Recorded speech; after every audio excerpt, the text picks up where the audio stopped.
А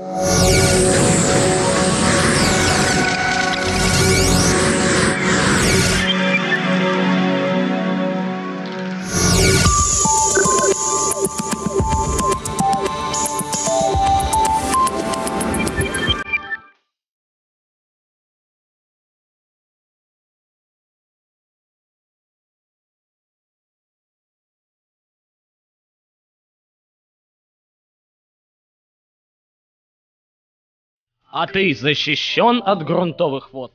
Именно такой вопрос должны задавать все те, кто решил купить загородный дом в середине февраля. Здравствуйте, дорогие друзья, с вами вновь программа «Строить не перестроить». Итак, в нашем прошлом выпуске я, ведущий Андрей Довгопол, и наш постоянный эксперт Андрей Курашев приехали в гости к нашему постоянному зрителю, известному писателю Николаю Афанасьеву. Дом у Николая Вячеславовича небольшой, построенный по типовому проекту, однако проблем в нем за время эксплуатации появилось превеликое множество. Это и протекающая крыша, кровля в здании плоская, а температура за окном постоянно меняется. Тепловлажностный режим также не стоит на месте и постоянно мечется, и это, конечно, крышу отнюдь не лечит. И как у большинства плоских кровель, ее основа, битумные материалы, деформируются в связи с изменениями температуры. Однако и это еще не все. Проблемы с водой у Николая Вячеславовича не только на крыше, но и в подвале. Итак, вместе с хозяином мы прошли в подвал дома и посмотрели, что же там случилось. Сейчас пойдем в подвал.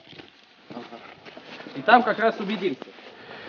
Ну да, убедимся-то о том, что я говорил, как мы течем. Так, прошу.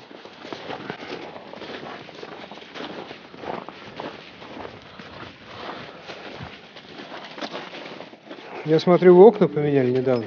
Да, это была целая эпопея, но без этого просто было невозможно. Хорошие окна, значит. Да. Так, смело. Так. Вот идем к самому, так сказать, в самое сердце урагана, точнее потопа. Вот идем. Ну ладно, так. Давайте посмотрим Андрей, здесь. давайте посмотрим, что здесь. Вот здесь у нас вдоль канавки, вдоль стен, Ага. ну вот вы видите, стоит вода. Вода. Стоит вода. Вода. Ну вот смотрите. Кто мог подумать? О, смотрите. О, лягушка. Лягушка, и там плавает лягушка. Это говорит о невероятной влажности, я так думаю. Это говорит о том, что у нас чистая вода. Раков не пробовали искать? Раки в чистой воде. Где раки зимуют, мы пока выясняем, Да, по-моему. Вот, у меня есть друг-товарищ, он сам метростроевец был долгое время. Он говорит, надо метростроевские техники применить по борьбе с протечками, потому что вот метрострой тоже, так сказать, борется же с подземными реками. Может, нам уже действительно пора вызывать специалистов метростроя. Какие техники он хотел применить, он вам не сказал? Какие техники? Ну, там надо было сверлить и загонять какие-то мастики, не мастики, какие-то, значит, вот, изолы какие-то, изоляторы какие-то, гидроизоляторы загонять в дырки, вот, по швам. Ну, здесь, я так понимаю, течет на самом деле не столько и швов, сколько есть нижний подпор воды. Да, есть, это Потому правда. Потому что дом как бы всплывает снизу. То Это есть правда. Бороться с изоляцией вот этих наружных стен, сделанных из блоков, на самом деле я вижу стены, они в общем-то сухие. Стены из блоков сухие, здесь осуществляется нижний подпор воды. И вот, конечно, сейчас уже, когда дома построены, в общем-то, затруднительно с этим бороться. Вот новые технологии, если бы дом строился сейчас, когда имеется такое место влажное заведомо, вот, под домом делают так называемую большую бетонную плиту. Это дорогостоящая вещь, но тем не менее она очень помогает тому, что появляется монолитное основание под дом, примерно 30 или 40 сантиметров, или 20, в зависимости от высоты и объема дома. И дальше на него выставляется монолитным методом, льют из бетона вот именно фундамент.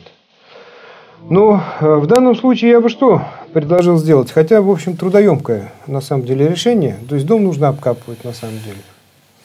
Наверняка здесь никто не делал дренаж по периметру дома. Потому что вот эти грунтовые воды, которые подпирают снизу, они бы могли подойти к дому и слиться в дренажные канавы, которые окажутся по периметру. То есть нужно где-то на метр, на полметра ниже фундамента. У нас есть дренаж по периметру поселка.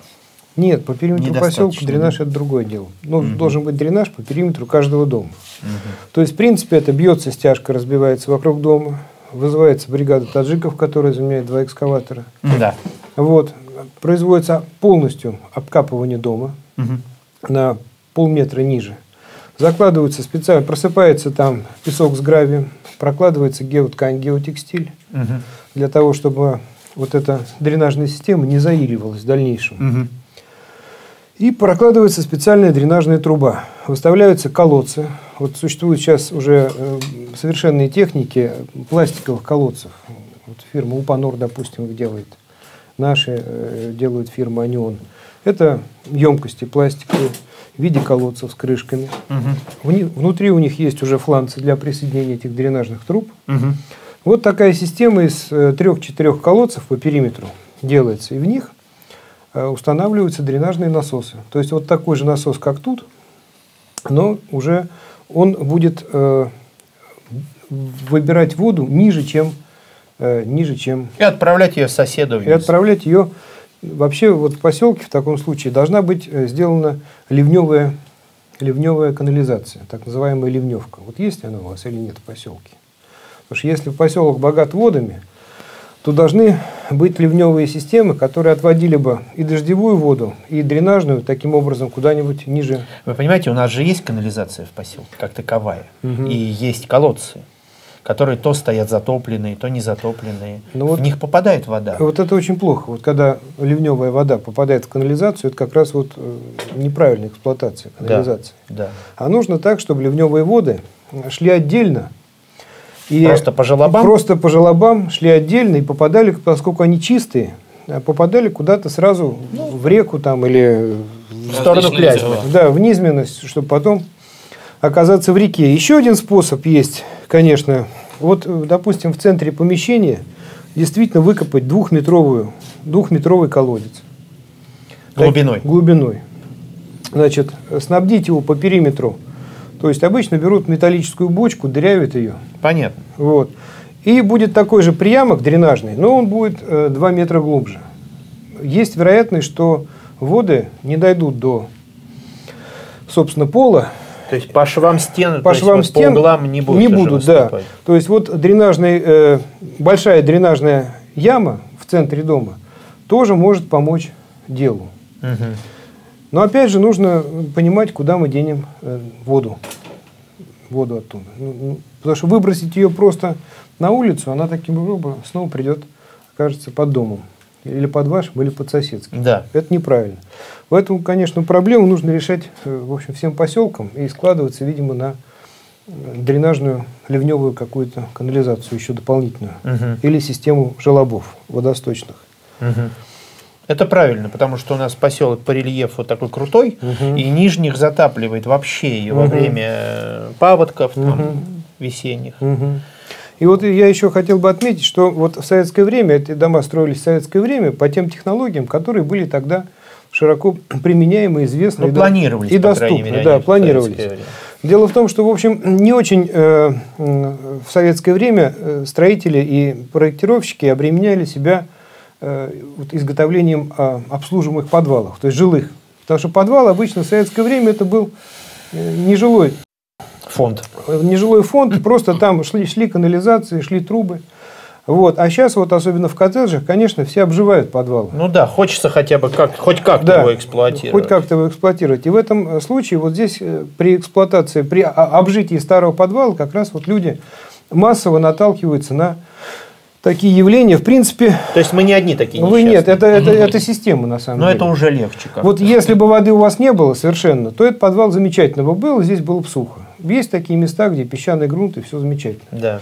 Вот. Но если действительно есть проблемы, я вообще видел, что я был в доме в котором из пола просто бьет родник. У нас такое случилось. Первый приемок, который мы делали в первый год жизни, мы пробили близко к двери, ко входу приемок, и оттуда ударила вода. И мы испугались, вообще там испугались сами строители, и стали забивать это бешеным количеством стяжки. И вообще мы потом боялись подступаться даже к этому полу, потому что мы боялись, что у нас просто под домом родник реально.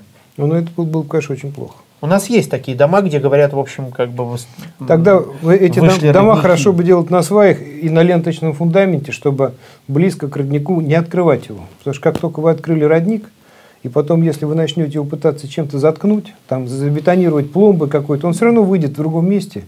Это еще хуже, потому что он поменяет свое направление и может на самом деле подтопить или подмыть дом. Как говорила одна моя знакомая бабушка, вода дырочку найдет. Да. Именно так. Ну что ж, пойдемте, наверное. Да, продолжим беседу уже на поверхности. Выплываем.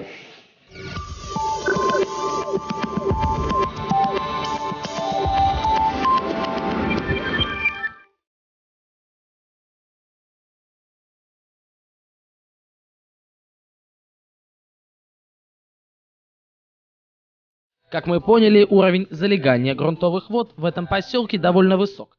Но иногда это бывает не только минусом, но и плюсом. Так, например, здесь нет проблем с водоснабжением, вся вода в поселке своя и качается из собственных источников. Однако, как известно, нет достоинств без недостатков, и проблемы с водой, что называется, налицо. Вода полна железа, и хозяева вынуждены отстаивать ее в огромном количестве бутылок. Как этого избежать, расскажет знаток загородного домостроения и опытный водоочиститель Андрей Курошев. Человек, попав за город, в свой загородный частный дом, сталкивается с тем, что вода к нему поступает либо из колодца, либо из скважины, либо из водонапорной башни, из сети общего пользования. Живя в городе, он таких проблем не ощущал, потому что очисткой воды занимались специалисты. Теперь он должен быть специалист сам по всем вопросам. Многие фирмы предлагают различные системы очистки воды. Фильтры, песчаные, угольные, системы обеззараживания с ультрафиолетом. Но на самом деле все это можно сделать гораздо проще. Как правило, у воды есть несколько напастей. Первая – это просто грязь, муть, глина. Вторая напасть – это железо и соли металлов, может быть даже тяжелых металлов, от которых избавиться очень трудно. И третья напасть – это соли кальция и натрия, так называемая кальцинированная вода, которая оставляет после себя на раковинах и на сантехнике белый налет. Так вот, много из этих напастей можно нейтрализовать таким простым способом, как отстаивание воды. Владелец загородного дома должен завести в подвале большую или две больших пластиковых емкости для воды. Когда вода заливается в емкость и стоит там сутки, двое, а может быть несколько недель, если хозяева не часто бывают в доме, то естественным способом, без всяких фильтров, мутные осадки, взвеси опускаются на дно емкости. Если в воде есть железо, а признак железа – это специфический привкус воды и хлопья, появляющиеся в ней, когда вода простоит несколько суток на открытом воздухе. Вот все это аккуратненько складывается на дно, скапливается на дне емкости. Для того, чтобы бороться с солями жесткости, существует простой способ намагничивать воду. Несмотря на то, что многие не пользуются этим способом или думают, что это глупость, вот намагничивание воды, оно выводит соли жесткости в такую тонкую корочку на поверхности воды, которая растет, как яичная скорлупа, и падает вниз. Для этого можно установить несколько мощных магнитов от старых динамиков около пластиковой емкости. От воздействия постоянных магнитов около бочки домены воды приобретают, молекулы воды приобретают определенную структуру направленную, что выдавливает соли жесткости. И, кстати, к этим же магнитам естественным образом стремятся хлопья железа, которые выпадают в воде. Как ни смешно, но в тех местах, где будут приложены магниты, если у вас вода железистая, притянутся вот такие рыжие шапки грязи. Многие думают, что это глина. рыжая глина. На самом деле это хлопья железа. Просто соржавевшее железо в воде. И вот здесь мы на примере вот этих двух бутылок с водой сейчас можем убедиться в том, как происходит процесс отстаивания. Вот первая бутылка с водой кажется прозрачной. Она налита сегодня из водопровода, из обычного водопровода, идущего от водонапорной башни. Вот вторая бутылка для сравнения отстояла уже 2 недели. Вот вы можете посмотреть разницу в их мутности. Вот дело в том, что такую мутность нельзя убрать никакими фильтрами, потому что любые фильтры забиваются такой супертонкой грязью. А вот здесь вот вы видите небольшой рыжий налет внизу бутылки. Вот это на самом деле даже не железо. Я думаю, что по вкусу они похожи на соли марганца, то есть на марганец. Есть в воде, видимо, марганец. Вот разница в отстаивании 2 недель. Но на самом деле для того, чтобы более радикально чистить воду, например, в общей водонапорной башне, нужно купить озонатор и установить озонирование воды, прям, грубо говоря, просто пробулькивание воды озоном, это 3-валентный кислород. Вот если возникла необходимость просто и эффективно устранить железо в общей водонапорной башне, то нужно установить систему озонирования. Озон по своим окислительным свойствам в 4 раза сильнее хлора. Его особенность в том, что он распадается естественным образом через несколько часов после воздействия. На самом деле через 5-10 минут. Запомните, базовый метод очистки воды, то есть первое, что с ней можно сделать, это ее отстаивание. Если это не поможет, тогда можно прибегать к более сложным и дорогостоящим приемам очистки воды с помощью фильтров и прочего. Будьте бдительны, не дайте себя обмануть. Итак, с водой мы разобрались. Однако в доме имеется и камин. О нем мы говорили в прошлой программе с хозяином дома Николаем Афанасьевым. Он рассказал нам историю создания этого камина, привел некоторые интересные факты о каминах в домах известных литераторов. Однако многие до сих пор считают, что камин – это исключительно один из элементов интерьера. Но это не совсем так. Красивый камин не только украшение, но и мощный источник тепла. Я попросил Андрея Курашева поведать нашим телезрителям об основных свойствах современного домашнего очага. Огонь. Люди из начала времен отапливались огнем. Камин – это европейское, на самом деле, изобретение и отопительный прибор. И замечателен он прежде всего тем, что камин источает тепловые лучи.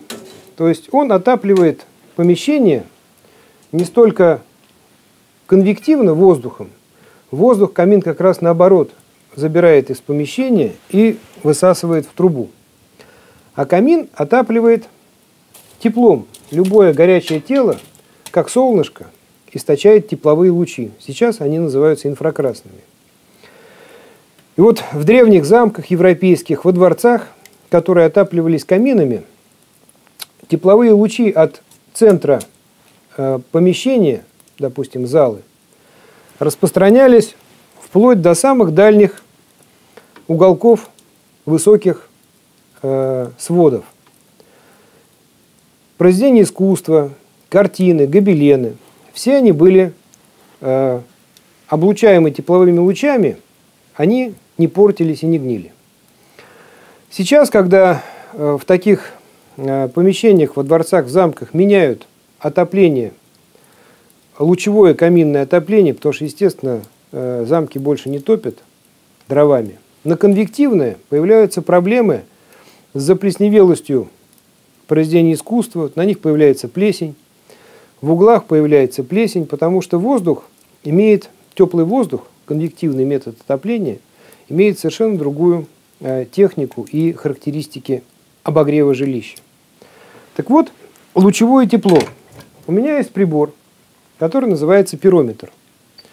Он измеряет на расстоянии вот как раз то самое тепловое излучение, которое человек, замерзший на улице, чувствует рукой.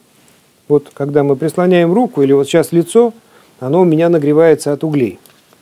Вот сейчас мы померяем температуру вблизи, вот 139 градусов. А вот температура полена, уже температура углей, все, уже 500 градусов, пирометр не меряет. Сейчас еще раз. То есть на самом деле вот 430 градусов. То есть температура в топке может достигать от 400 до 800 градусов Цельсия. Так, топка вот с открытыми дверцами эффективно обогревает все помещение. Но такое возможно только при дровах, которые, как говорят в народе, не стреляют. То есть при дровах деревьев без смолистых пород, береза, например. Потому что если положить там сосну или елку, смолы, они начинают стрелять, искры, естественно, выпадают из камина, попадают на пол, может случиться пожар.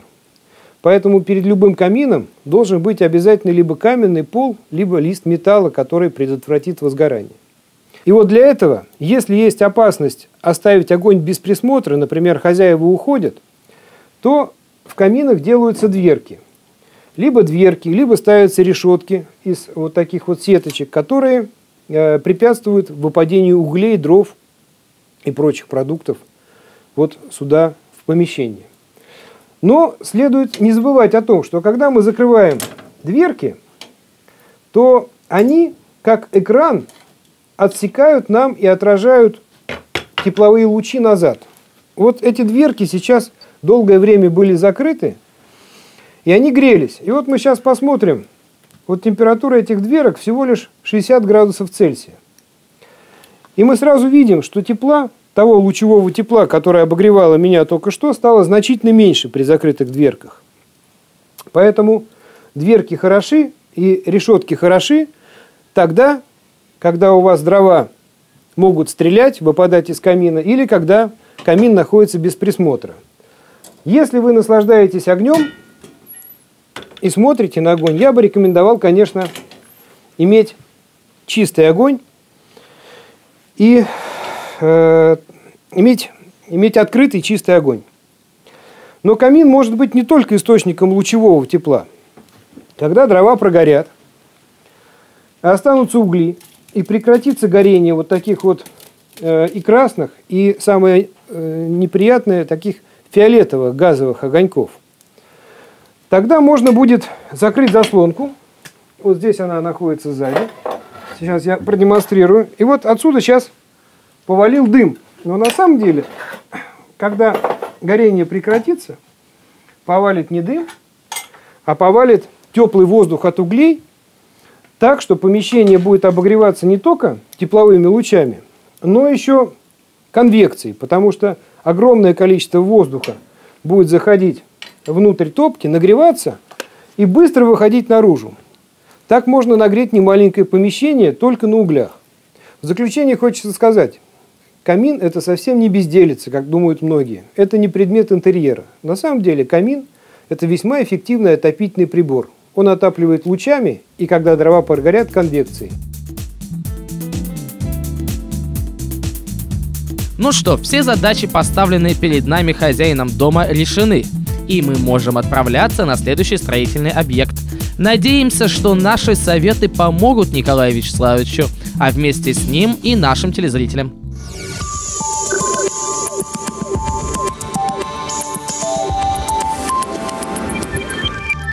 Смотрите в следующем выпуске программы «Строить, не перестроить». Особенности проектирования и внутреннего дизайна дома.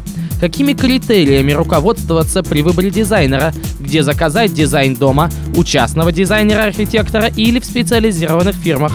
Почему в современных домах необходимо проектировать не только расположение комнат, но и размещение мебели. Что такое мебель на века? Об этом и многом другом смотрите на следующей неделе. Если это не открытая раковина, а, допустим, майдадыр, то слив там не очень принципиально, где стоит. Но по-любому человек уже должен четко представлять, какой майдадыр он поставит, какую раковину он купит, и даже какой кран он установит. Потому что иначе потом ему придется кувыркаться с подключением. И даже если он не будет знать, что люди кувыркались с подключением, то они все равно навинтят там каких-нибудь гаек, лишних там переходников, и это все ухудшит Понятно. Культуры Да. работы как бы нет, культуры производства. Поэтому, когда я занимался кухнями давным-давно, Так. итальянцы мне сказали, первое, что надо указывать, ручки. Почему?